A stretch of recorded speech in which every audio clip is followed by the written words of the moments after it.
বন্ধুরা, তোমরা কেমন আছো? আশা করি নিশ্চয়ই তোমরা ভালো আছো। আজ আমি ইলতুৎমিশের কৃতিত্ব নিয়ে আলোচনা করব। তাহলে চলো আলোচনাটা শুরু করি। তুর্কি ভাষায় ইলতুৎমিশ কথাটির অর্থ হলো সাম্রাজ্যের পালনকর্তা। সুলতান শামসুদ্দিন ইলতুৎমিশ এই অর্থে সার্থকনামা ছিলেন। ডক্টর আর.পি. ত্রিপাঠী মন্তব্য করেছেন যে ভারতে মুসলিম রাজত্বের ইতিহাস প্রকৃতপক্ষে তার আমল থেকেই আরম্ভ হয়। ইলতুৎমিশ যখন সিংহাসনে বসেন তখন নানাবিধ সমস্যার চাপে এই শিশু সুলতানি ভারাক্রান্ত ছিল। কুতুবউদ্দিন আইবেক কেবলমাত্র একটি সামরিক সাম্রাজ্য স্থাপন করেন। তিনি কোনো শাসন সংগঠন বা রাজস্ব সংগঠন করেননি। কুতুবের আমলে সাম্রাজ্যের বিভিন্ন অংশে বিচ্ছিন্নতাবাদ বর্তমান ছিল। গজনির সঙ্গে দিল্লির সাংবিধানিক সম্পর্ক কুতুবউদ্দিন পাকাপাকিভাবে স্থির করতে পারেননি। সকল কিছুই ছিল অনিশ্চিত ও গোলযোগপূর্ণ। ডক্টর নিজামের মতে হিন্দুস্তানের শিথিল ও বিচ্ছিন্ন ঘুরির বিজিত রাজ্যগুলিকে ইলতুৎমিশ একটি সুগঠিত ও সুদৃঢ় রাষ্ট্রে পরিণত করেন। ইলতুৎমিশ গজনি ও ঘুরের আধিপত্য থেকে দিল্লির সুলতানিকে মুক্ত করে স্বাধীন দিল্লি সুলতানি প্রতিষ্ঠা করেন। এরপর কোনো বহির্ভারতীয় শক্তি দিল্লির উপর আধিপত্য দাবি করতে সাহস করেনি। ইলতুৎমিশ যখন সিংহাসনে বসেন তখন কোনো রাজতান্ত্রিক ঐতিহ্য বা শাসনতান্ত্রিক ঐতিহ্য বা শাসনতান্ত্রিক উত্তরাধিকার তিনি পাননি। কুতুবউদ্দিন আইবেক নিছক একটি সামরিক রাজতন্ত্র স্থাপন করেছিলেন, প্রকৃত শাসনযন্ত্র তিনি গঠন করেননি। ইলতুৎমিশকে আপন প্রতিভা বলে দিল্লির সুলতানি শাসনের ছক তৈরি করতে হয়। তিনি তুর্কি ও অতুর্কি বা তাজিকদের সাহায্য নিয়ে সুলতানি প্রশাসন যন্ত্র গড়েন। হিন্দু সামন্ত রাজাদের শাসিত রাজ্যে তিনি স্বায়ত্তশাসন দান করেন।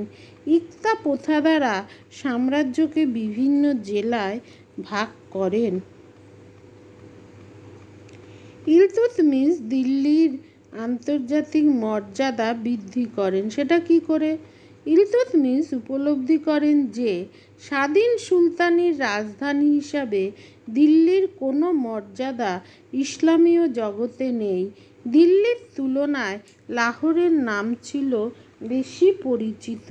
দিল্লি ছিল তখনও পর্যন্ত সুলতানি সাম্রাজ্যের একটি সামরিক কেন্দ্র। রাজধানী হিসাবে এই নগরের পরিচিত ছিল না বা এই নগর পরিচিতি পায়নি। ইলতুৎমিশ দিল্লিকে প্রাসাদে, মসজিদে, মিনারে, খানকায় সুসজ্জিত করে এর খ্যাতি বাড়িয়ে ফেলেন।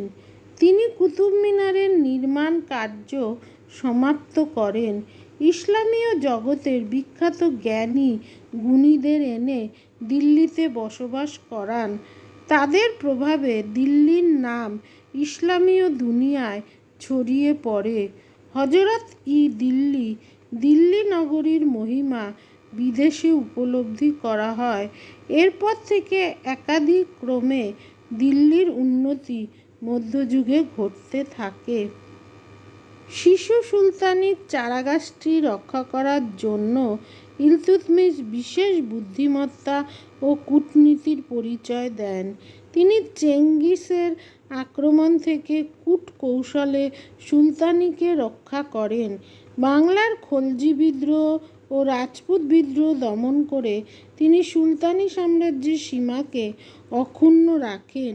ইলতুৎমিশ সামরিক নেতা হিসাবে বিশেষ যোগ্যতার পরিচয় দেন। মোহাম্মদ ঘুরি খোক্কর যুদ্ধে ব্যাপৃত হলে ইলতুৎমিশ তার সামরিক প্রতিভার দ্বারা মোহাম্মদকে চমকিত করেন। তাজউদ্দিন ইলদুজ ও নাসিরউদ্দিন কুবাচা এবং রাজপুত রাজাদের বিরুদ্ধেও তিনি তার সামরিক দক্ষতার পরিচয় দেয়। তার ব্যক্তিগত গুণাবলী ছিল, সেগুলো কি মধ্য এশিয়া থেকে মঙ্গোল আক্রমণে পলায়িত বহু পণ্ডিতকে তিনি দিল্লিতে আশ্রয় দেন। এদের মধ্যে ছিলেন প্রখ্যাত ঐতিহাসিক মিনাজউদ্দিন সিরাজ, ফখর উল মুলক, ইসামি নিজাম উল মুলক জুনাইদি প্রভৃতি। তিনি রূপার টঙ্কা ও তামার জিতল মুদ্রার প্রবর্তন করেন। নেলসন রাইটের মতে দিল্লির মুদ্রা ব্যবস্থার ইতিহাসে ইলতুৎমিশের রাজত্বকাল একটি গুরুত্বপূর্ণ যুগ ছিল। ইলতুৎমিশের টঙ্কা ও জিতলের ভিত্তিতেই সুলতানি যুগের মুদ্রাগুলি তৈরি করা হয়। ইলতুৎমিশের ধর্মীয় নীতি কী ছিল? ইলতুৎমিশ ব্যক্তিগতভাবে খুবই ধর্মপরায়ণ ছিলেন। তিনি সুফি সন্তের প্রতি শ্রদ্ধাশীল ছিলেন। গোঁড়া উলেমারা তাকে দারুল ইসলাম অর্থাৎ ইসলামের রাজত্ব স্থাপনের জন্য পরামর্শ দিলেও তিনি তার রাষ্ট্রনীতি নিজেই স্থির করতেন। তার রাজত্বকালে অমুসলিমদের ইসলাম ধর্মে দীক্ষিত করার জন্য কোনো চেষ্টা করা হয়নি। তার কন্যা রাজিয়াকে সিংহাসনে তার উত্তরাধিকারী স্থির করার সময় তিনি উলেমাদের পরামর্শ নেননি। বিখ্যাত সুফি সন্ত শেখ কুতুবউদ্দিন বখত ইয়ার কাফি প্রভৃতিকে তিনি অত্যন্ত শ্রদ্ধা করতেন। তিনি রাজপুত রাজাদের প্রতি জেহাদ ঘোষণা করেননি। কোনো কোনো লেখক তাকে ধর্মীয় গোঁড়ামির অভিযোগে দায়ী করেন। এই মত একদা ইংরেজ ঐতিহাসিকরা প্রচার করতেন। সুতরাং ইলতুৎমিশের কিছু ত্রুটিও ছিল, সেগুলো কি? সুলতান ইলতুৎমিশ দিল্লি সুলতানির প্রকৃত প্রতিষ্ঠাতা বলা যায় না। সকল কথা বলা হলেও একথা বলা দরকার যে ইলতুৎমিশের নীতিতে কয়েকটি ত্রুটি ছিল। প্রথমত, তার রাজস্ব নীতি দুর্বল ছিল। দ্বিতীয়ত, তিনি সুলতানের সঙ্গে তুর্কি আভিজাত্য সাংবিধানিক সম্পর্ক সঠিক ভিত্তিতে নির্ধারিত করতে পারেননি। যেহেতু তিনি তুর্কি অভিজাতদের মধ্য থেকে তাদের দ্বারা নির্বাচিত হন, এজন্য অভিজাতরা নিজেদের সুলতানের সমকক্ষ ভাবত। বর্ণী বলেছেন যে ইলতুৎমিশ এই বিষয়ে দুর্বলতা দেখাতেন। মানি ও বয়স্ক তুর্কি সেনাপতিদের সামনে তিনি সিংহাসনে বসতে অস্বস্তি বোধ করতেন। এই দুর্বলতার ফল ভালো হয়নি। যদিও ইলতুৎমিশ তার কন্যা রাজিয়াকে উত্তরাধিকারী নির্বাচন করে সিংহাসনের অধিকারকে দৃঢ় করার চেষ্টা করেন, তা পরে সফল হয়নি। তৃতীয়ত, ইলতুৎমিশ প্রশাসনে কেবল তুর্কি ও তাজিকদের নিয়োগ করেন। এর ফলে শাসনযন্ত্রের তুর্কিকরণ তিনি ঘটান। এর ভারতীয়করণের জন্য তিনি চেষ্টা করেননি। এজন্য দিল্লির সুলতানি জনগণ থেকে বিচ্ছিন্ন হয়ে যায়। তথাপি ডক্টর ঈশ্বরী প্রসাদের মতে বলা যায়, ইলতুৎমিশ নিঃসন্দেহে দাস বংশের বা দাস রাজবংশের প্রকৃত স্থাপয়িতা ছিলেন। এখানে জানিয়ে রাখা দরকার যে 1211 খ্রিস্টাব্দে কুতুবউদ্দিনের জামাতা ইলতুৎমিশ দিল্লির অভিজাতদের সহায়তায় সুলতানি সিংহাসনে অধিকার করেন বা সুলতানি সিংহাসন লাভ করেন। ইলতুৎমিশ ছিলেন ইলবারি গোষ্ঠী তুর্কি। তার আমল থেকেই ইলবারি শাসন আরম্ভ হয়। এনসাইক্লোপিডিয়া অফ ইসলাম গ্রন্থে ইলতুৎমিশ কথাটির উচ্চারণ ইলেতমিশ করা হয়েছে। যাই হোক, বেশিরভাগ ঐতিহাসিক ইলতুৎমিশ নামটি বেছে নিয়েছেন। ইলতুৎমিশের পূর্ব জীবন সম্পর্কে জানা যায় যে তিনি ছোটবেলা থেকেই দেহ সৌন্দর্যের অধিকারী ছিলেন। তার সম্পন্ন পরিবারে জন্ম হলেও তার ভাইরা তাকে কৃতদাস হিসেবে বিক্রি করে দেন। দাস বিক্রেতা তাকে বোখরা সম্ভ্রান্ত সদর-ই-জাহানের কাছে বিক্রি করে দেন। এই পরিবারে থাকার সময় ইলতুৎমিশ বহু সহবত ও সদাচার শিক্ষা করেন। তিনি যুদ্ধবিদ্যাও এই সময় শিক্ষা করেন। পরে জামাল উদ্দিন কাবা নামে এক বণিক তাকে কিনে দিল্লিতে সুলতান কুতুবউদ্দিন আইবেকের কাছে বিক্রি করেন।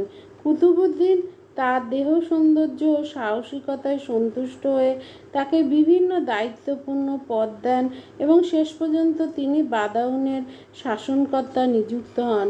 কুতুবউদ্দিনের মৃত্যুর পর দিল্লির সুলতানি কর্মচারীরা তাকে 1211 খ্রিস্টাব্দে সুলতান হিসাবে মনোনীত করেন। এরপর